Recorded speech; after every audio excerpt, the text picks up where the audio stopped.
नमस्कार विद्यार्थी मित्रांनो, मी आदित्य गवळी स्वागत करतोय आपलं टुवर्ड्स ॲग्रिकल्चर या आपल्या युट्यूब चॅनलमध्ये.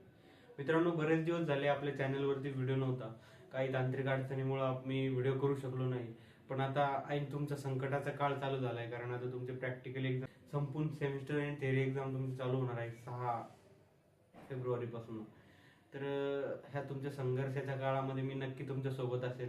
आपल्या चॅनलवरती तुम्हाला तुमच्या सिलेबस रिलेटेड किंवा मग क्वेश्चन पेपर, गेस्ट पेपर हे सगळे तुम्हाला व्यवस्थित टाइमवरती मिळेल, त्यामुळे काही चिंता नाही. तर सर्वात पहिले आजचा आपला महत्त्वाचा व्हिडिओ असणार आहे. या व्हिडिओमध्ये आपण तुमच्या काही स्कोरिंग टिप्स किंवा प्रो टिप्स ज्या टॉपरनी सजेस्ट केल्या किंवा मग बरेचसे विद्यार्थी आहेत जे जास्तीत जास्त गुण मिळवतात, या टिप्स वापरूनच मिळवतात. आणि काही असे विद्यार्थी आहे जे नुसतं वन नाईट स्टडी करतात आणि या टिप्सच्या आधारे ऑल क्लिअर निघतात आणि विषय चांगल्या ग्रेडने त्यांचे निघतात.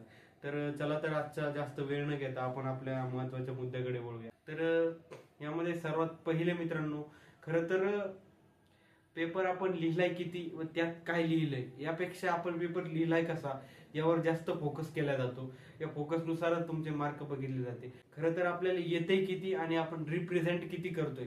खरं तर रिप्रेझेंट केल्यावरच आपल्याला आपले मार्क मिळणार आहे. येतंय किती हे फक्त आपल्याला माहित आहे, आपण पेपरमध्ये ते दाखवू शकत नाही. त्यामुळे आपण रिप्रेझेंट कसं करतोय हे जास्त महत्वाचं आहे. तर यापैकी सगळ्यात पहिला पॉईंट आपण लक्षात घेतला पाहिजे की जे उत्तर लिहिणार आहे आपण, तर ते पॉइंट वाईजच उत्तर आपलं असलं पाहिजे. Right in points. कारण पॉइंट वाईज जर आपण उत्तर लिहिलं तर ते लिहिताना पण आपल्याला सोपं जातंय आणि चेक करताना पण सोपं जातंय. कारण तो पॅरेग्राफ रीड करणं अवॉइड करतो. आपल्याला 12वी पर्यंत सवय लागलेली असते की पॅरेग्राफ मध्ये लिहायचं, पण तो चेकर जो असतो तो पॅरेग्राफ रीड करणं अवॉइड करतो. त्यामुळे पॉइंट वाईज जर आपण उत्तर लिहिलं तर त्याला वाचायला पण सोपं जातं, चेक करायला पण सोपं जातं. पहिले 1-2-3 पॉईंट बघितले, त्यांनी राईट दिसले, नंतर खाली एवढं व्यवस्थित बघितलं जात नाही. त्यामुळे त्या ठिकाणी आणखी आपला हा प्लस पॉईंट आहे. त्यानंतर नंबर 2चा मुद्दा मित्रांनो महत्वाचा, सेक्शन बी तुम्हाला पहिले लिहिणं आहे. कारण सेक्शन बी हा आपला रिप्रेझेंटेटिव्ह आपला असतो. सेक्शन बी आपल्याला दाखवतंय की आपल्याला येतंय किती. सेक्शन बी हे खूप महत्वाचं आहे. आणि काही चेकर्स सेक्शन बीच्या आधारेच आपल्याला जज करतात की याला येतंय किती. त्यामुळे सेक्शन बी जर आपण सेक्शन एच्या पहिले लिहिला पहिल्या पानावर, तर तो पेपर आपल्याला आणखी चांगल्या प्रमाणे रिप्रेझेंट करतोय.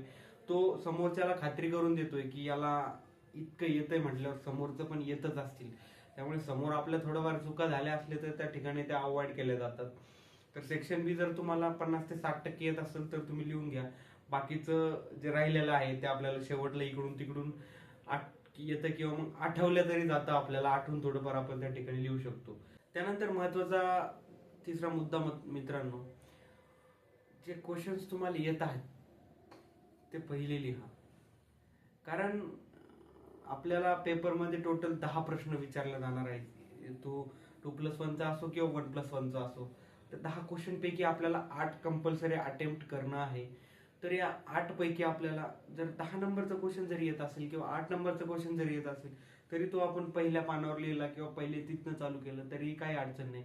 कुठेही सिरियली पेपर चेक केला जात नाही. जो प्रश्न येतोय तो डायरेक्ट जर आपण लिहिला तर आपल्याला नक्कीच त्या ठिकाणी खूप मदत होते. कारण जे आपल्याला ॲक्युरेट प्रश्न येत आहेत ते जर आपण सिरियल वाईज लिहिलं आणि त्या पद्धतीने आपला पेपर ॲक्युरेट समोरच्या चेकरला दिसतो.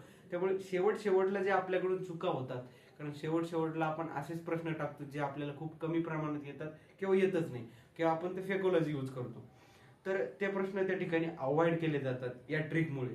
त्यामुळे जे पहिले येत आहे 4-5 क्वेश्चन ते ॲज इट इज जशाल तसे जे आपण त्याचा स्टडी केलेला आहे ते लिहून घ्यायचे. त्यानंतर मग जे कमी प्रमाणात येत आहे, ज्याचं थोडंफार आपल्याला आठवतंय, पूर्णतः लिहू शकत नाही, ते थोडे आपली मेंटॅलिटी टाकून ते आपण त्या ठिकाणी बनवू शकतो.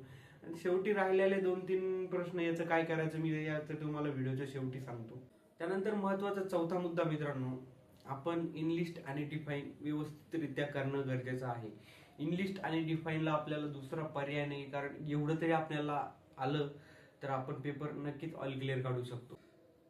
त्यामुळे डेफिनेशन आपल्याला करणं गरजेचं आहे. त्यानंतर दुसरा मुद्दा मध्ये इनलिस्ट पण करणं गरजेचं आहे. कारण प्रत्येक क्वेश्चन मध्ये किंवा मग ॲज अ मॅक्झिमम क्वेश्चन मध्ये इनलिस्ट आणि एक्सप्लेन एनीवन हे त्या ठिकाणी दिलेलं असतं. तर इनलिस्ट पण करणं खूप गरजेचं आहे. डिफाईनला ट्रिक नाही, पण इनलिस्टला आपण एखादी ट्रिक वापरू शकतो. इनलिस्टमध्ये जर आपण काही कोडवर्ड तयार केले, इनलिस्टिंगच्या पहिल्या अक्षरांच्या आधारे किंवा शेवटच्या अक्षरांच्या आधारे त्यामध्ये आपल्या काही मित्रांचं किंवा त्यांच्या मैत्रिणीचं नावं तयार होतात का. खाली एक्सप्लेन जर आपल्याला डिटेल विचारलं असतं तर एक्सप्लेन मध्ये एवढं काही आपल्याला जास्त आपण नाही लिहिलं तरी चालतं, पण इंग्लिशिंग आपलं व्यवस्थित पाहिजे. एक्सप्लेन मध्ये आपण मनाने लिहू शकतो आणि एक्सप्लेन केलेलं असतं ते काही व्यवस्थित एवढं चेक केलं जात नाही. त्यानंतर पाचवा आणि महत्वाचा मुद्दा म्हणजे मॉडेल अँसर की आपल्याला वाचणं गरजेचंच आहे. मॉडेल अँसर की वाचल्यानंतर आपल्याला कळते की आपण पेपर कसा लिहायला पाहिजे किंवा हा प्रश्न वारंवार फिरून फिरून याच हेच उत्तर विचारल्या जात आहे, तर हे कसं लिहायचं. तर हे सगळं आपल्याला मॉडेल के अँसर की मध्ये बघायला भेटतं. मॉडेल अँसर की आपण सगळ्यांनी एकदा दोनदा तरी परफेक्टली वाचून जाणं फार गरजेचं आहे, कारण त्यानुसार आपल्याला एक अंदाज येऊन जातो की आपण आपला पेपर कसा लिहिला पाहिजे. तर हे सगळं झालं आपलं या ठिकाणी काही ट्रिक्स, आणि या आधारेच आपण थोडा आपला पेपर आणखी चांगला करू शकतो. आणि मी शेवटला म्हटलं होतो, जी वन नाईट स्टडी वाली गँग आहे, जे वन नाईट स्टडी वाले बंदे आहे, उनके लिए आपण आखिर में कुछ खास रखेंगे. तर त्यांच्यासाठी एकच मुद्दा आहे, PYQ previous year question papers. याच्या आधारे तुम्ही चांगल्यातले अवघडातले अवघड विषय चांगल्यातल्या चांगल्या यांनी स्कोर तर नाही करू शकत, पण चांगल्या ग्रेडने काढू शकतात 7च्या पुढे. असं माझा तरी वैयक्तिक अनुभव आहे. जे अवघड विषय आहे ते सुद्धा या ट्रिक्सच्या आधारे चांगल्यातल्या चांगल्या प्रकारे निघतात.